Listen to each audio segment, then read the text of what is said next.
artinya dengan sikap mereka tidak hadir di dalam jadwal agenda sidang perdana ini, kami patut untuk menduga ini adalah ketidakseriusan mereka untuk memenuhi panggilan itu sebagaimana mereka ajukan gugatan perceraiannya. Jadi seakan-akan ini terkesan mereka main-main. Ya gugur berarti, ya kan? Kalau sudah dipanggil secara patut, 2 kali dipanggil secara patut ternyata tidak hadir, maka kewenangan pengadilan untuk menyatakan bahwa gugatan ini gugur. Itu diatur tentang adopsi. Artinya apa? Berarti anak itu, Daus pun tidak punya hak secara hukum untuk merawat anak itu. Iya. Pertanyaan yang paling sederhana adalah, apakah dengan hanya merawat seorang anak, ya kan, kemudian bisa dijustifikasi bahwa itu adalah anaknya? Kami pun akan ada rencana untuk mengundang orang tua anak ini untuk klarifikasi. Karma siapa ada? Nggak ada yang larang-larang Bang Daus ketemu sama anaknya yang pertama itu. Nggak ada, itu fitnah.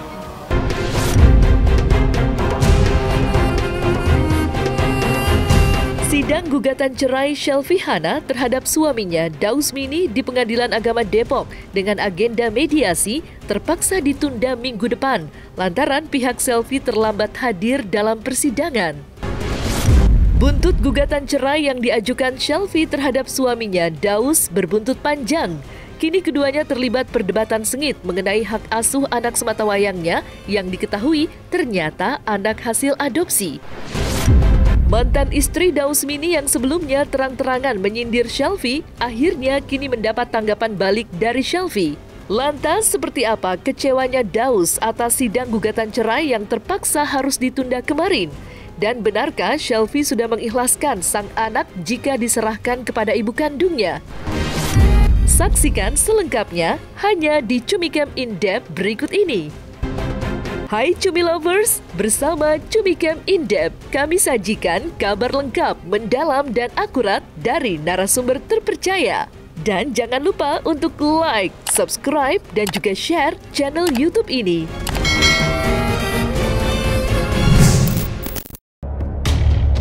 Sidang perdana gugatan cerai yang diajukan Shelfie terhadap suaminya Daus Mini dengan agenda mediasi kemarin terpaksa ditunda hingga minggu depan lantaran pihak penggugat dalam hal ini Shelfie telat dalam menghadiri sidang.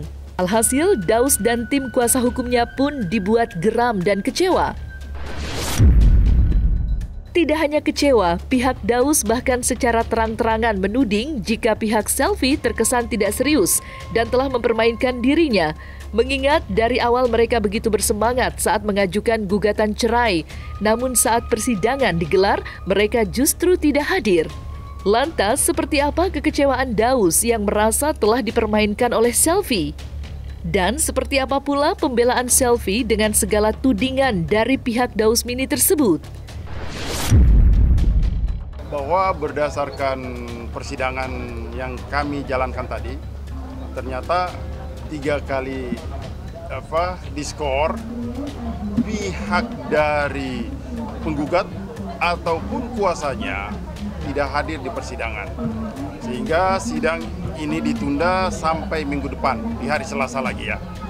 Kami melihat di sini bahwa kami yang seyogianya sebagai tergugat, tapi kok kami yang lebih bersemangat. Seharusnya penggugat yang lebih bersemangat untuk hadir dalam sidang perdana ini.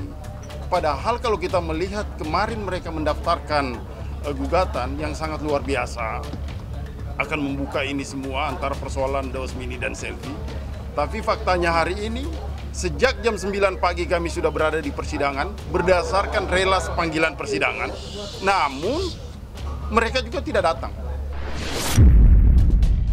Ya, nanti tindakan seperti apa ke depannya nanti biar saya sama pengicang dan tim akan diobrolin dulu.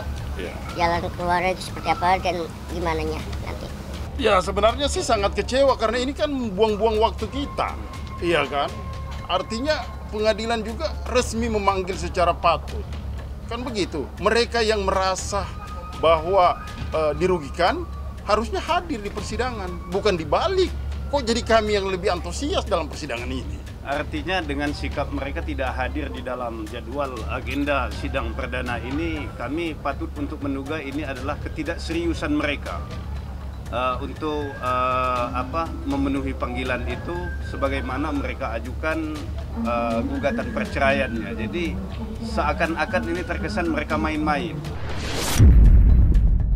Tim kami sebelumnya, salah satu dari tim kami sudah konfirmasi ke bagian absen, ke bagian pendaftaran ya, absen ya, ke bagian absen, memberitahu bahwa kita datangnya sedikit telat. Sebenarnya bukan telat ya, kita di jalan karena macet di jalan. Ya karena kan kita sudah memenuhi panggilan, ya Bang ya, kita sudah memenuhi panggilan karena apa yang mereka inginkan sudah kita jalanin istilah kasarnya Bang ya.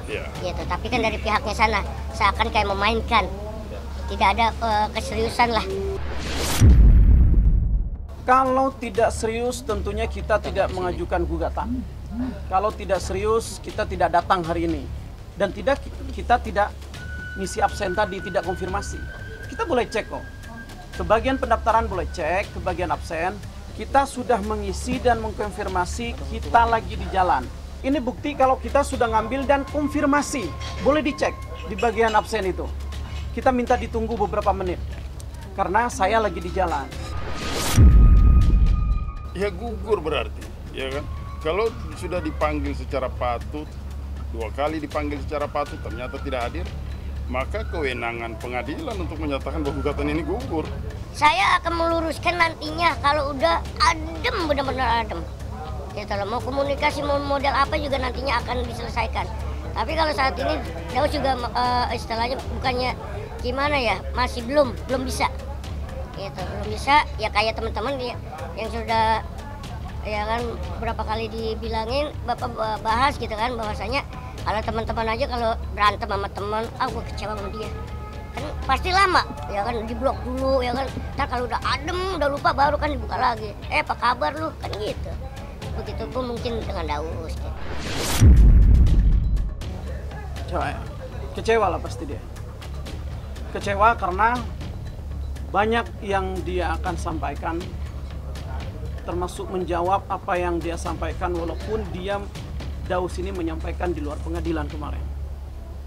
Jadi tadinya di arena tempat penyampaian selfie ini, selain yang disampaikan sama selfie kemarin alasan-alasan kemarin, kan masih banyak penyampaian-penyampaian yang harus disampaikan di pengadilan dan tidak disampaikan di publik.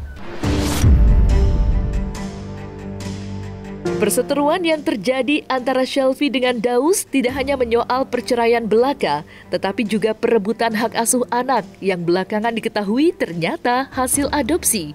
Diketahui belakangan ini keduanya sedang terlibat percekcokan mengenai hak asuh anak, terlebih bagi Shelfie yang rindu sudah beberapa hari tidak bertemu dengan sang anak, lantaran Daus seakan-akan tidak mengizinkan Shelfie bertemu dengan anaknya.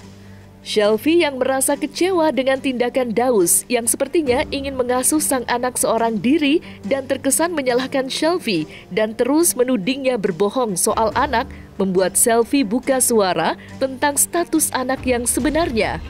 Lantas benarkah Shelfie kini sudah mengikhlaskan tak mendapat hak asuh anak bila sang anak dikembalikan pada ibu kandungnya?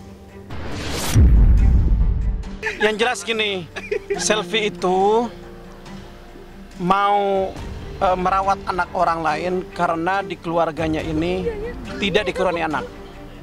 Shelfie sudah cek, Shelfie sendiri normal. Itu ya, Shelfie sendiri normal tapi tidak punya anak. Sehingga untuk menjaga keutuhan keluarga, Shelfie ini sama Daus sepakat untuk mengambil anak orang lain untuk dirawat. Biar keluarga ini utuh, biar bahagia segala macam. Karena dari awal, Shelfie ini seperti yang disampaikan dari awal, selalu berusaha untuk memperbaiki sama Daus. Cuman Dausnya ini, ternyata kan hari ini Shelfie nggak kuat dengan kelakuan Daus itu. Namun, kami pun akan ada rencana untuk mengundang orang tua anak ini untuk klarifikasi. Apa statusnya disampaikan, dikasih ini? Kan gitu. Kalau di keterangan ini kan jelas, itu anak adopsi. Apakah dikasih benar-benar yang seperti yang disampaikan di pernyataan ini, yang ditandatangani oleh dia atau tidak? Atau hal apa? Gitu. Atau hal apa? Dan disinilah mungkin kita bisa jadi akan melibatkan instansi-instansi atau organisasi-organisasi perlindungan anak. Takutnya penyerahan anak itu tidak benar. Kalau nama orang tua aslinya ada di dokumen tadi, kita nggak bisa sebutkan itu. Nanti. Kalau bisa tapi kalau untuk di akta kelahiran yang tercatat, ya itu yang jadi pertanyaan kami. Kalau misalnya memang kemarin statementnya seperti itu, artinya ada sesuatu nih dugaan tindak pidana. Lain itu ceritanya nantinya. Ya, yang jelas lebih ke masalah anak ya. Lebih ke masalah anak yang mau disampaikan sama Selfie kemarin. Karena dari preskon Daus kemarin, dia akan menyampaikan bahwa Selfie ini cenderung seakan-akan berbohong. Selfie ini seolah-olah berbohong tentang anak itu. Padahal Selfie pun dari awal sudah menyampaikan bahwa Selfie tidak pernah bilang anak itu anak kandung, tapi anak Selfie. Bukan anak kandung, tapi Selfie sudah menganggap dia seperti anak kandung, bahkan melebihi anak kandung. Itu yang mau disampaikan sama Selfie. Kenapa? Persepsi dari mereka ini itu tidak benar, sangat tidak benar. Yang Daus menyampaikan, ibu dari anak itu memberikan amanah kepada Daus saja terhadap anak itu. Itu salah. Ibunya menyampaikan atau orang tua dari anak itu memberikan merawat anak itu kepada pasangan suami istri. Jadi kalau persoalan anak itu sudah dipastikan bahwa dari pernikahan Daus Mini dan Selfie ini tidak punya anak, ya, tidak punya anak, dan Selfie itu bukan ibu biologis, ataupun juga pengangkatan dan melalui putusan pengadilan tidak punya anak. Karena kalau kita merujuk dari mengangkat anak itu kan rujukannya adalah keputusan Menteri Sosial. Itu undang-undangnya jelas, peraturannya jelas, dan harus melalui putusan pengadilan. Saat ini itu sama sekali nggak ada. Jadi buat apa kita bahas persoalan anak? Kalau toh dalam gugatan mereka membahas persoalan anak, kami pastikan bahwa itu tidak akan mencakup ketika masuk dalam sebuah putusan. Kami pastikan itu. Karena bukan kita bicara masalah hak asuh anak berada di siapa, apakah berada di Daus atau berada di Selfie. Sementara anak ini punya ibu kandung, punya orang tua, bapak kandung. Kok mau memperebutkan anak orang lain?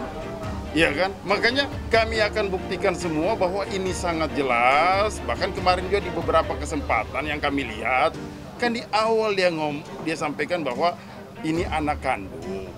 Ini dari rahim. Ya kan, kalau saya nggak salah, koreksi saya kalau salah, ini lahirannya sesar. Tapi faktanya kami juga memegang surat pernyataan dari orang tua anak tersebut. Hanya memberikan kepada Daus, bukan orang lain, dalam hal ini kepada Selfie. Artinya di sini pasangan suami istri adalah Daus Mini dan Selfie. Itu yang mau kita sampaikan. Berarti Selfie punya hak terhadap anak itu. Anak itu punya kewajiban, Selfie ini punya kewajiban untuk merawat anak itu juga. Karena ini pasangan suami istri, itu diatur tentang adopsi. Artinya apa? Berarti anak itu, Daus pun tidak punya hak secara hukum untuk merawat anak itu. Pertanyaan yang paling sederhana adalah, apakah dengan hanya merawat seorang anak, ya kan, kemudian bisa dijustifikasi bahwa itu adalah anaknya?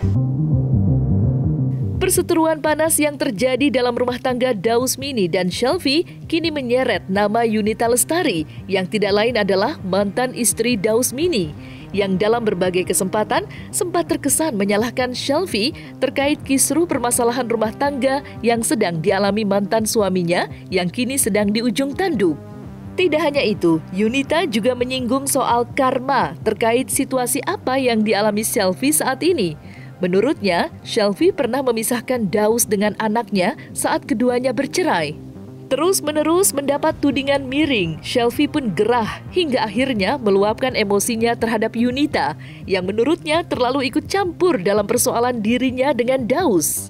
Nggak ada yang larang-larang Bang Daus ketemu sama anaknya yang pertama itu. Nggak ada, itu fitnah. Harusnya dia juga kan seorang ibu ya. Ngerti lah jauh dari anak kayak apa gitu. Malah bikin statementnya hal-hal kayak apa itu. Yang ngerti aku juga. Kita juga udah damai. Udah nggak ada urusan lagi gitu. Kita kenapa minta tes tiba-tiba DNA dia, dan mereka nggak mau. Iya, kenapa dia tiba-tiba nongol gitu loh. Itu loh.